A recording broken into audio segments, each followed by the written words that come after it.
So biggest failure that I learned from, that's a great question.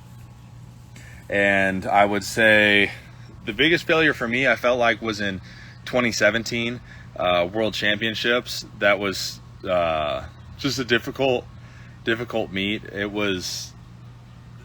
I felt like I didn't perform well on the day, except for the one throw that I had that was ruled a foul. But I was in a huge slump at that point. I was going into practice, like 1 month before, I felt like every practice I could go out and throw hard and throw 22 meters. And 2 weeks before, I just like lost the feeling for my throw. I couldn't turn out of the back. I felt like I was off balance. I felt like I had no timing, and I was struggling to throw 20 meters going into that comp. So it was just, I was in a slump, and it was especially frustrating because I felt like I was in the best shape of my life up to that point. I was at PRs in the weight room. My body weight was at the heaviest it had been, but I still felt athletic. I just could not feel to throw the ball. And so that was the most frustrating thing. And so that was definitely I felt like the biggest failure. But the frustrating thing was that I prepared as best I could. So although it didn't perform at all like I wanted to, I felt like I was in phenomenal shape to throw really far. It's still the biggest failure of my career, but I prepared as best I could. All the pieces were there, that just couldn't get it to come together that week or two before, and couldn't get to come together in that meet as well. So that's the answer to that one. Have I ever thrown the hammer? Not really. Like 2 or 3 times I've just picked it up, and I'm not talking even a practice, like I'm talking 2 or 3 throws ever. Just picked it up and did some wind. So I actually do coach the hammer somewhat, and I've definitely learned a lot about it in the last 5 or 6 years. Being at the Olympic Training Center was a great opportunity to see some big name throwers train. Seen a lot of 80-meter throws, both in training and seen a few in meets. So I feel like I have a pretty good understanding of the hammer, but I haven't thrown it. And let's see, what else we got? The other thing I forgot to mention earlier is pull-ups. I feel like pull-ups are the most undertrained thing, both at any level, but especially high school. You use your lats for so much, both in the weight room and in the throw. The lat is a huge posterior chain muscle that really stabilizes and helps on your block and helps on the pull in shot, discus, and javelin. And hammer throwers, I think the hammer throwers really undertrain the lats as well. So pull-ups, I feel like any good thrower should be able to knock out 10 pull-ups easy, even if you're 350 pounds. And so I'll work up to 2 45-pound plates, so 90 pounds in addition. So I'm about 410, and I can do 5 pull-ups with that. So I feel like that's a key that's undertrained is pull-ups. But yeah, Olympic lift, bench, squat, and pull-ups. And personally, I like front squat at any level. Front squat more than back squat. It's a much more athletic movement than a back squat is. Back squat's great for building size and getting just general strength, but for applicable and athletic functional movement, a front squat tends to be better for almost all athletes. And let's see what other questions we got. High school turn. So, advice for a high schooler that's trying to go to college. Another great question, and I feel like the one thing that not a lot of athletes realize is how important the academic piece is. And so I know a lot of you guys have heard over and over again of like, oh, you're a student athlete, being a student comes first, and that's true. But what a lot of athletes don't realize is that coaches do not want academic problems. So if you can just take care of what you need to do in the classroom, it really sets you up well to be a student athlete and to get recruited. And I can tell you now as a volunteer coach that the last thing you want is academic trouble when you're recruiting a kid. And so it makes it so much more difficult to be a high level recruit if you have trouble in the classroom. So do what you need to do with your GPA, so get good grades, and study for that ACT or SAT test. Those help a lot to get through the NCAA clearinghouse process. And but mostly, then I mean, the main thing, you're still going to college to get a degree. So get that degree if you do go to college. And that's, I mean, shoot, it's 4 years of your life, but that degree will help you way longer than that. And so if you're lucky as a high schooler, you can throw for 4 more years. And if you're really lucky, you can be professional. And that, I'm talking 1/10 of a percent of athletes will throw professionally. And even that, most athletes won't make it 4 years, like through the next Olympic cycle. So at best, you're throwing for 4 years, maybe 8 years if you're in high school right now, but your degree is going to impact the rest of your life. And so it'll help you just get the job you want, be a more functional member of your community, and contribute more to society. So I think that's something that a lot of high schoolers don't realize, is the timeline and really the time frame that they're looking at. And so we got a lot more questions coming in. Have I ever competed in the javelin? Yes, I have competed in the javelin. It was actually one of my best events when I was younger, because I was so skinny. The shot and discus were heavy for me, and I was a good athlete and had long levers, so I threw the javelin pretty well, better than shot and discus early on. And then I started growing really fast, and javelin just kept on messing up my back. Any jab thrower can definitely testify to the damage that the javelin can do to your body. So, but I did throw the javelin. I have the Oregon State record in high school, 189 feet. So that'd be 58 meters ish. And the next year I threw close to 63 meters. So, and that's with the 800 gram as a 15 and 16-year-old. So not bad. Definitely for an event that really beat me up, and I didn't spend a ton of time practicing. It was a fun event, but I definitely was beat down from it constantly.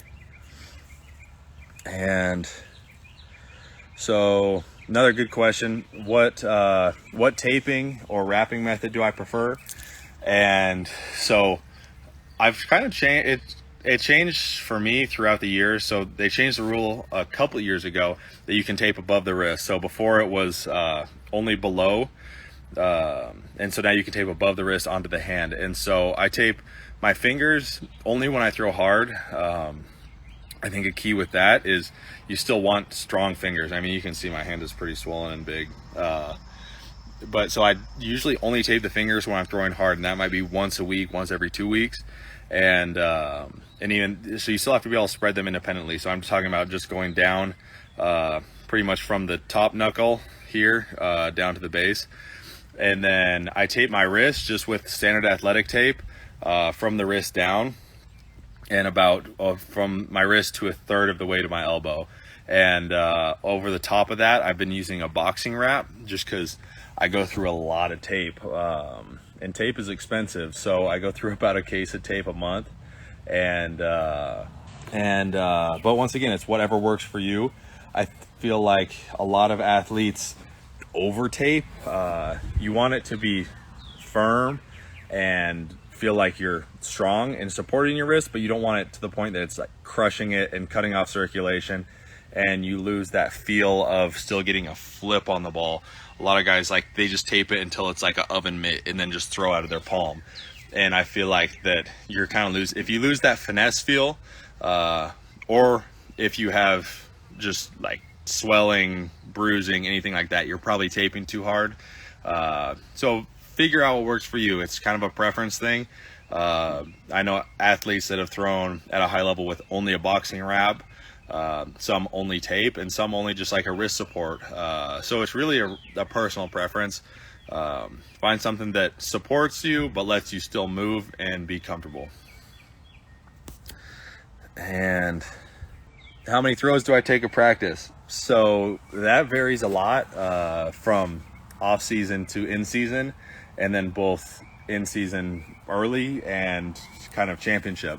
And so off season, I aim for 30 to 40 fulls, and that's between stand throw. So my normal progression would be stand throws, pivots, or step throughs, wheels, whatever you want to call them, and then fulls.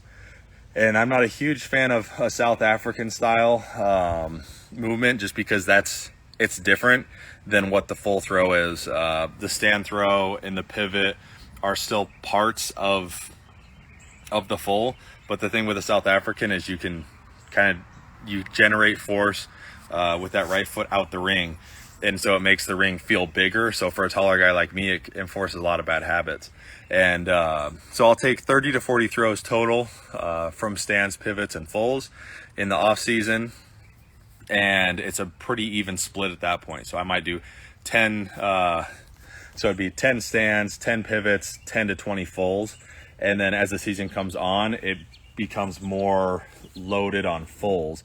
So I might, like right now, I might do 4 stands, 5 pivots, and 10 to 15 fulls, and for a total of 20 to 25 throws. So kind of the volume goes down as the season progresses, and the focus changes. So in the fall, I'm trying to get specific strength, get stronger throughout the throw. So I'll focus more on stands and pivots. And right now, I'm not really going to get a whole lot stronger with limited throws volume and in the championship season, but I want my fulls to really be spot on. So I'm going to focus on fulls and making sure that the fulls are at their best, because that's what I'm going to compete with in the meet. And so, yeah, so to transition a little bit, I got to wrap this up here in a little while, but what mark am I shooting for in the Olympics? A PR is the best way to put it. So I feel like I got the world record, and I felt like a weight was lifted off my shoulders when I got that. I didn't realize how much pressure I'd been putting on myself to get that world record. But now that I have, I feel like I can just focus on myself, which is what I was trying to do the whole time. I didn't really realize how much that 23:12 world record by Randy Barnes had been weighing on me, knowing that it was possible to get it. But now that I have, I feel like I can just go out there and compete against myself, which has always been my goal. And so yeah, going into the Olympics, the main thing is with any major championships is try to perform my best and throw a PR. And obviously I would really like to win and repeat and bring home a gold medal for Team USA, but shooting for a PR, that I'd be beyond happy to throw a PR at the Olympics. And I feel like a lot of people don't realize is that at the majors, it's not set up to throw well in terms of maximum distance. You got to warm up an hour, 2 hours before at a separate venue, get bussed or walk over, but you sit in a holding room for 40 minutes, then you go out to the ring and you get 2 throws for warm up. So it's not the ideal situation. It's kind of who can do the best given non-optimal circumstances. But if I can throw a PR at the Olympics with that suboptimal preparation, then I know I can throw even farther if I can do a local meet, stay home and train, sleep in my own bed, eat normal food, and then just roll out to a local track like University of Arkansas and throw in a meet. But yeah, so the main goal for the Olympics is going and throw a PR. Let's see. Favorite thrower growing up was Ulf Timmerman. He was, I was a glider, and so I felt like the best technical glider ever. And so that's who I copied my glide after, and definitely my favorite thrower. College throwing more fun than high school throwing. I would say definitely you have a kind of a team around you, and everybody is really passionate about it. So choose a school that you feel like you would fit in at, even if you weren't doing track, because track is going to be an hour or 2 out of your day. You're still living there, going to school 22 hours a day. So, but yeah, I would say it's definitely more fun. For sure, you're surrounded by 6 or 8 or 10 other athletes and a full-time coach that all are passionate about the throws. So I would definitely say it's more fun. And going to college, biggest difference between the 12-pound and 16-pound is it's heavier. That's the biggest thing. It's 4 pounds. Doesn't seem like that much, but it definitely is a huge difference going from the 12 to the 16. Not to scare you or freak you out or anything, but just know that it's going to take some adjusting. So you're going from a high school weight I feel like for a 12-pound fits a senior in high school pretty well, where a 16-pound does not fit a freshman in college. You're 1 year older, but I didn't feel like I could handle the 16-pound well until really 2016, and so that took me 5 years to really feel like I could adjust to it. So cut yourself some slack. It's going to be heavy. Bridge that gap with a lot of 6K, 13.2 pound, 14-pound shots, and don't worry about throwing the 16-pound far right away. Give yourself some time to grow and adjust to it. And all right, one last question. Who's winning the NBA Finals? Shoot, that is a good one to end on.